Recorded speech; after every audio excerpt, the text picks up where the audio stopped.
Everyone, this is Anam. Welcome to PhD Jobs and Admissions. So आज का हमारा 8th lecture on research methodology for your upcoming Punjab university for your PhD entrance examination. तो जैसे कि आप सभी को पता है, पंजाब यूनिवर्सिटी का जो पीएचडी एंट्रेंस एग्जामिनेशन है ये आपका 5 नवंबर के दिन कंडक्ट करवाया जा रहा है। तो यहाँ पर मैं आपको बता दूँ, जिसमें हम टाइप्स ऑफ रिसर्च स्टडी करते आ रहे हैं, जिसमें आपको एग्जामिनेशन में ऑब्जेक्टिव प्लस सब्जेक्टिव दोनों टाइप के क्वेश्चंस पूछे जाते हैं। 25 क्वेश्चन जो है 25 MCQs जो आपका ऑब्जेक्टिव पूछा जाएगा और सब्जेक्टिव में आपको 4 क्वेश्चंस पूछा जाएगा। हर एक क्वेश्चन आपका 10 मार्क्स का होगा। तो इस तरीके से रिसर्च मेथोडोलॉजी का काफ़ी ज़्यादा वेटेज है। और जैसे कि हम टाइप्स ऑफ रिसर्च स्टडी करते आ रहे हैं, काफ़ी सारे सेशंस मैंने कवर कर लिया टाइप्स ऑफ रिसर्च पर। तो आज हम लास्ट टाइप ऑफ रिसर्च पर स्टडी करने जा रहे हैं, MCQs डिस्कस करने जा रहे हैं, विच इज़ को रिलेशनल रिसर्च। तो आपको अच्छी तरीके से इस सेशन को देख लेना है, सारे MCQs को सॉल्व कर लेना है। तो let's begin with the today's lecture. जैसे कि मैंने आपको प्रीवियस स्लाइड में बता दिया कि हमारे कोर्स से रिलेटेड, सो यहाँ पर हम शॉर्ट में मैं आपको डिटेल में बता दूँ। जैसे कि मैंने आपको बता दिया, रिसर्च मेथोडोलॉजी पर हम आपको कंप्लीट कोर्स प्रोवाइड करते हैं, जैसे वीडियो लेक्चर्स है, थ्योरी और MCQs दोनों वीडियो लेक्चर्स हम आपको प्रोवाइड करते हैं। थ्योरी से आपके कॉन्सेप्ट्स को हम बिल्ड करवाते हैं और उसी के साथ साथ MCQs से हम आपको सारे ट्रिक्स बताते हैं कि आपको किस तरीके से ट्रिक्स यूज़ कर MCQs को सॉल्व करना है। नोट्स काफ़ी सिंपल लैंग्वेज में नोट्स है। नोट्स में हमने ऐसे पॉइंट्स भी कवर कर रखे हैं जो कि आपके इंटरव्यू में आपके लिए बहुत हेल्पफुल होंगे। उसी के साथ साथ मॉक टेस्ट से आपकी प्रैक्टिस होती रहती है, आपको पता लगता है कि आपकी कितनी प्रिपरेशंस हुई है, कितनी और आपकी प्रिपरेशंस बाकी हैं। And 1500 plus MCQs revision PDF, जिसमें इस PDF में हमने 1500 से भी ज़्यादा इंपॉर्टेंट MCQs कवर कर रखे जो कि सेंट्रल और गवर्नमेंट यूनिवर्सिटी में पूछे ही गए थे। तो आपको ज़्यादा से ज़्यादा हमारे इस कंटेंट से ही क्वेश्चंस पूछे जाएंगे। जैसे कि मैंने आपको बता दिया, 100% गारंटी के साथ कंटेंट हम आपको प्रोवाइड करते हैं। सो आपको सारी आपकी पास करने की रिस्पॉन्सिबिलिटी हमारी होती है। तो आपको ज़्यादा टाइम वेस्ट नहीं करते हुए आपकी प्रिपरेशंस को स्टार्ट करनी है। स्क्रीन पर दिए गए नंबर पर आपको व्हाट्सएप के थ्रू हमें कॉन्टैक्ट करना है। नॉर्मल कॉल इस नंबर पर नहीं लगेगा, याद रखिएगा, व्हाट्सएप के थ्रू हमें कॉन्टैक्ट करना है। और आप हमारे ऐप के थ्रू भी स्टडी मटेरियल को एक्सेस कर सकते हो। सो ऐप को एक्सेस करने की लिंक मैंने आपके साथ comment section as well as description box में भी प्रोवाइड कर रखी है, जिससे कि आप 1 क्लिक में ही वहाँ से हमारे ऐप के पर 1 क्लिक पर से ही हमारे स्टडी मटेरियल को एक्सेस कर पाओगे। So that's it and let's begin with the video. So students, इस क्वेश्चन में हमें फाइंड आउट करना है कोरिलेशनल रिसर्च का एम क्या होता है।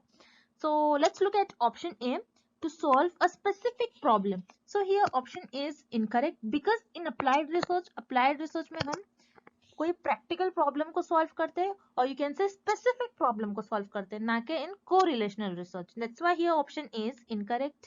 Then option B describe the current status of phenomena. So again here option B is incorrect because in descriptive research में हम कोई भी phenomena और टॉपिक के करंट स्टेटस को डिस्क्राइब करते हैं, ना कि इन correlational research. That's why here option B is incorrect. Then we have option C, to assess relationships between the variables. So here yes, option C is correct because correlational research का aim होता है कि कोई variables के बीच का relation find out करे।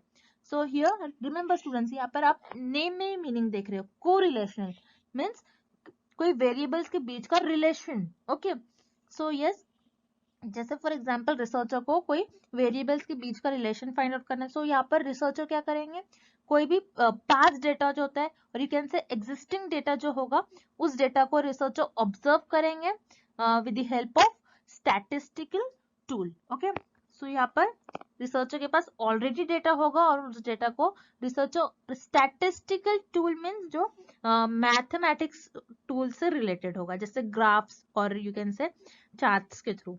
सो यहाँ पर रिसर्चर के पास मान लो एक डेटा है जो एक्सरसाइज, यहाँ पर एक वन वेरिएबल है जो एक्सरसाइज है and the second variable is calories burn. Okay, ये सेकेंड वेरिएबल होगा। सो रिसर्चर के पास ये दो वेरिएबल्स है। सो रिसर्चर ने ये दो वेरिएबल्स और यहाँ पर जो डेटा था दो वेरिएबल्स का, यहाँ पर रिसर्चर ने उस डेटा को ऑब्जर्व किया, एनालाइज किया और रिसर्चर ने ये देखा with the help of statistical tool. Researcher ने ये पाया कि यहाँ पर जो लोग एक्सरसाइज ज्यादा कर रहे थे उनमें, और this indicate calories burn. Okay, so जो लोग एक्सरसाइज ज्यादा कर रहे थे उनकी कैलोरीज भी ज्यादा बर्न हो रही है। दैट्स व्हाई हियर रिसर्चर ने ये देखा कि एक्सरसाइज और कैलोरीज बर्न, ये दोनों वेरिएबल्स के बीच में कुछ रिलेशन है। Okay, that's why here correlational research का एम ये होता है कि कोई वेरिएबल्स के बीच का रिलेशन फाइंड आउट करे. Okay, so here option C is the right answer to assess relationships between the variable. All right, next question. Correlational research is, so students इस क्वेश्चन में हमें फाइंड आउट करना है कि correlational research क्या होती है. So here first option non experimental. Yes it is correct because correlational research में रिसर्चर ऑलरेडी जो डेटा होता है उसी डेटा को एनालाइज करते हैं और उस वेरिएबल्स के बीच का रिलेशन फाइंड आउट करते हैं. सो यहाँ पर रिसर्चर को कोई एक्सपेरिमेंट परफॉर्म नहीं होता है, एज इट इज जो डेटा है उसी को एनालाइज कर कोई रिलेशनशिप्स फाइंड आउट करना होता है वेरिएबल्स के बीच में. Okay, that's why here option is correct. Then we have option B, backward looking. Again option B is correct because correlational research को हम backward looking research भी कहते हैं. So here backward means, जैसे आपको backward word से meaning पता चल रहा होगा, जो past event occur होते हैं और you can say जो already existing जो डेटा होता है रिसर्च वही correlational research में उसी डेटा को यूज करते हैं to find the relationships between the variables. That's why here option B is again correct.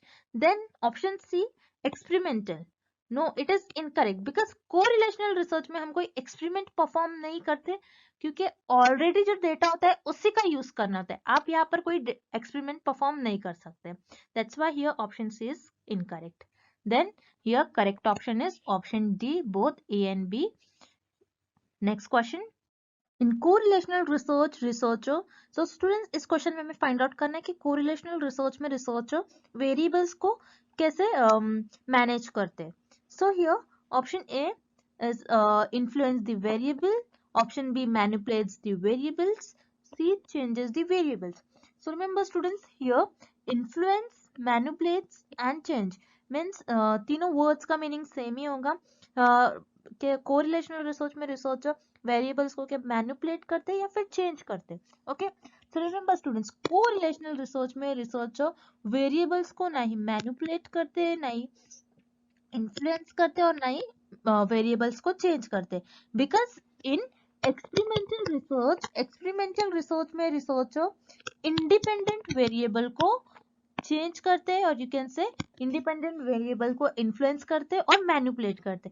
But correlational research में रिसर्चर वेरिएबल्स को नहीं चेंज करते नहीं मैनिपुलेट करते.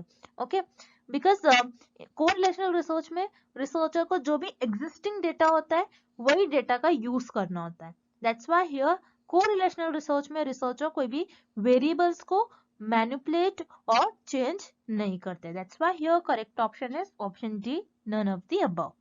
Next question. Data from a correlational study is usually shown as a, so students इस question में हमें find out करना है कि कोरिलेशनल रिसर्च में रिसर्चर अपने डेटा और रिजल्ट को किस ग्राफिक फॉर्म में शो करते हैं. So here we have option A scatter plot, then option B pie chart, then option C bar graph. Okay, so students here pie chart में हम डेटा को सर्कुलर फॉर्म में represent करते हैं. This is pie chart. Then we have bar graph. So bar graph में data को कुछ ये बार में हम डेटा को रिप्रेजेंट करते हैं. That's why it is known as bar graph. And scatter plot, this is the diagram of scatter plot. Okay, so yes students correlational research में रिसर्चर अपने डेटा और रिजल्ट को स्कैटर प्लॉट के form में represent करते हैं. Because scatter plot के help से researcher direction of relationships find out करते हैं between the variables. Okay, so जैसे कि आप देख रहे हो इस ग्राफ में जैसे ईयर इंक्रीज हो रहा है सो लोकल इंडेक्स भी इंक्रीज हो रहा है. दैट मीन्स हियर रिसर्चर ये फाइंड आउट करते हैं कि फर्स्ट वेरिएबल अगर इंक्रीज हो रहा है तो सेकेंड वेरिएबल क्या इंक्रीज हो रहा है या डिक्रीज हो रहा है. सो हियर पाई चार्ट और बार चार्ट में आप वेरिएबल्स के बीच का रिलेशन और डायरेक्शन नहीं फाइंड आउट कर सकते. That's why here pi and bar graph will not use in correlational research. Okay, so here correct option is option A, scatter plot. Next question.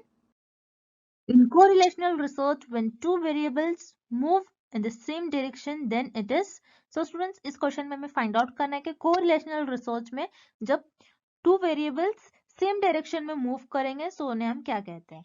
So here option A positive correlation.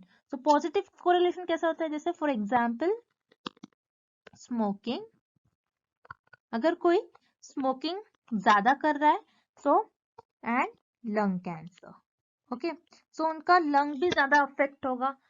Means जो person ज्यादा smoke कर रहा है तो उनमें ज्यादा chances होगा कि उनको लंग कैंसर हो। तो आप देख रहे हो ये दोनों वेरिएबल सेम डायरेक्शन में मूव कर रहे हैं, that's why it is known as positive correlation. Then we have option B negative correlation. Negative correlation जैसे for example junk food and health, okay, so अगर आप ज्यादा आप जंक फूड खाते हो तो आपकी हेल्थ क्या हो जाएगी, आपकी हेल्थ डिक्रीज हो जाएंगे, हेल्थ में कुछ ना कुछ आपके प्रॉब्लम होंगे। सो आप देख रहे हो यहाँ पर आपका फर्स्ट वेरिएबल अपवर्ड डायरेक्शन में है एंड सेकेंड डाउनवर्ड डायरेक्शन में। सो यहाँ पर दोनों वेरिएबल अपोजिट डायरेक्शन में मूव कर रहे हैं, that's why it is known as negative correlation. So here option B is incorrect. Then here option C zero correlation. Zero correlation means again we'll take example, जैसे for example अगर आप face wash कर रहे हो and अगर आप face wash करते हो अपना, सो क्या आप आपकी क्लास में फर्स्ट आओगे? सो यहाँ पर फेस वॉश और क्लास में फर्स्ट आने से कुछ रिलेशन होगा क्या? नहीं, बिकॉज यहाँ पर फर्स्ट वेरिएबल का और सेकेंड वेरिएबल के बीच में कुछ रिलेशन ही नहीं है, that's why it is known as zero correlation. जहाँ पर दोनों भी वेरिएबल्स के बीच में कुछ रिलेशन नहीं होगा उसे हम कहते हैं zero correlation, that's why here option C is again incorrect. So yes, जब भी दो वेरिएबल सेम डायरेक्शन में मूव करते हैं सो उसे हम कहते हैं positive correlation. So here option is the right answer. Next, research shows that the older a person is, the larger their vocabulary. This is an example of, so students इस question में हमें एक example given है और हमें find out करना है ये एग्जाम्पल किस कोरिलेशन की एग्जाम्पल होंगे। Okay, so what is an example? Older a person means जो पर्सन की एज ज्यादा होगी, then their larger their vocabulary means, vocabulary means here you can say knowledge of words, okay, तो जिस person की as ज्यादा होंगी उनकी वोकैबुलरी भी ज्यादा होगी, ओके। सो जैसे आप देख रहे हो दोनों वेरिएबल जो है सेम डायरेक्शन में मूव कर रहे हैं, ओके। जब भी वेरिएबल सेम डायरेक्शन में मूव करते हैं उन्हें हम कहते हैं positive correlation. So this is an example of positive correlation. So here option A is the right answer. Moving on to the next question. Perfect correlation is when correlation coefficient is. So students इस question में हमें find out करना है correlation coefficient की value क्या होगी जब हम उसे perfect correlation कहेंगे। तो यहाँ पर perfect correlation coefficient word is new for you. So correlation coefficient ऐसा coefficient होता है जो मेजर करता है strength of रिलेशनशिप्स को, okay, strength of relationships between the variables means variables कितने स्ट्रांगली रिलेट कर रहे हैं। सो इस कोएफिशिएंट की वैल्यू -1 से +1 के बीच में लाई करती है। So here -1 means a perfect negative correlation and +1 means perfect positive correlation, where 0 means there is no relation between the variables. So yes, perfect correlation हम कब कहते हैं? जब correlation coefficient -1 से +1 के बीच में lie करो, okay? So here option A is +1 means perfect positive correlation. So let's say example, जैसे कोई पार्टी को वोट ज्यादा मिले हैं, so उस पार्टी को विनर होना ही है और वो पार्टी विनर होगी, मीन्स अगर यहाँ पर एक वेरिएबल बढ़ रहा है तो सेकेंड वेरिएबल को बढ़ना ही है, that is known as perfect positive correlation.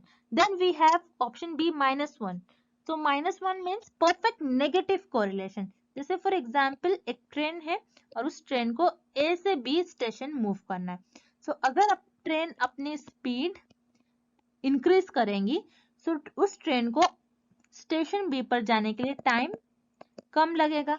सो आप देख रहे हो यहाँ पर कम लगना ही है उस ट्रेन को स्टेशन बी पर मूव करने के लिए। सो यहाँ पर आप देख रहे हो एक वेरिएबल अगर इंक्रीज हो रहा है तो सेकेंड वेरिएबल को डिक्रीज होना ही है. That is known as perfect negative correlation. So here option B is again correct. Then option C, 0. 0 means there is no relation between the variables. Okay.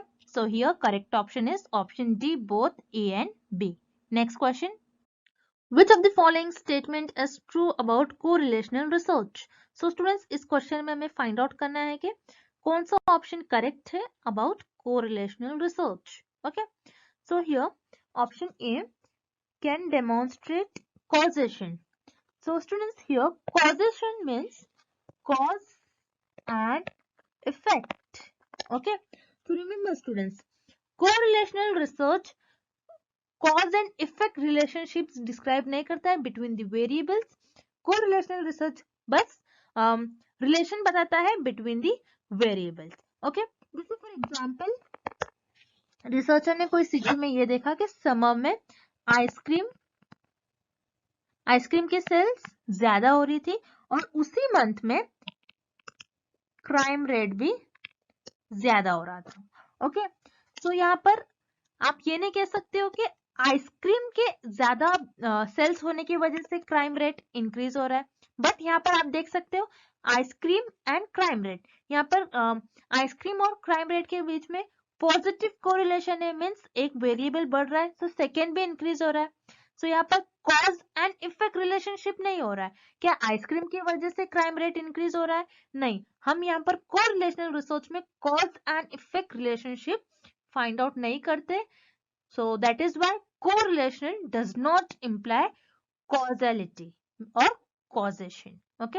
Correlational research जरूरी नहीं है कि cause and effect relationship show करे. That's why here option is incorrect. Then we have option B is used to define the problem. So again option B is incorrect because हम किसी भी problem को define करते, understand करते in exploratory research, not in correlational research. That's why here again option B is incorrect. Then we have option C. The researcher does not manipulate the variables. Yes, it is correct about correlational research because correlational research में researcher past events, जो past data होता है और जो already existing data होता है और जो ऑलरेडी डेटा होता है उसी डेटा को यूज करते हैं टू शो और to find the relationships between the variables. Okay. That's why here option C is the right answer. Next question. In an experiment, the researcher manipulates the dash variable and measure the dash variable. So students, इस question में हमें find out करना है कि experiment और you can से इन experimental research हम कौन से वेरिएबल को मैनिपुलेट करते हैं और कौन से वेरिएबल को मेजर करते हैं. सो हियर इन एक्सपेरिमेंट और in experimental research researcher independent variable को मैनिपुलेट करते हैं और डिपेंडेंट वेरिएबल को मेजर करते हैं और डिपेंडेंट वेरिएबल और इंडिपेंडेंट वेरिएबल का क्या इफेक्ट हो रहा है डिपेंडेंट वेरिएबल पर, ये फाइंड आउट करते हैं. सो रिमेंबर स्टूडेंट्स, इन एक्सपेरिमेंट और in experimental research researcher independent variable को मैनिपुलेट करते हैं और यू कैन से चेंज करते हैं. वेयरएज इन कोरिलेशनल रिसर्च में रिसर्चर किसी भी वेरिएबल को मैनिपुलेट और यू कैन से चेंज नहीं करते. This is the major difference between experimental research और correlational research. So yes, in experiment और in experimental research researcher independent variable को मैनिपुलेट करते हैं और डिपेंडेंट वेरिएबल को मेजर करते हैं. That's why here option is the right answer. Moving on to the next question. In correlational problem, both variables are. So students, इस question में हमें फाइंड आउट करना है कोरिलेशन रिसर्च में जो दोनों भी वेरिएबल्स होते हैं वो कैसे होते हैं. So let's see option A equal. No, it is incorrect because correlational research में वेरिएबल्स इक्वल हो ये जरूरी नहीं है. It is not necessary. That's why here option A is incorrect. Then option B unknown. Again here option B is incorrect because correlational research में already हमारे पास data present होता है. That's why here option B is incorrect. Then here option C fixed. Again option C is incorrect because आप correlational research में आप variable को fix नहीं कर सकते हो, अगर आप फिक्स करोगे सो वो कांस्टेंट हो जाएगा. That's why here option C is incorrect. Then we have option D random. Yes, it is correct. Correlational research में वेरिएबल्स रैंडम होते हैं. और students remember, this is very important point. This is the property of correlational research, जहां पर variables random होते हैं. That's why here option D is the right answer. So students, I hope the concept of correlational research is clear to everyone, and thank you for watching this video. See you tomorrow with another video.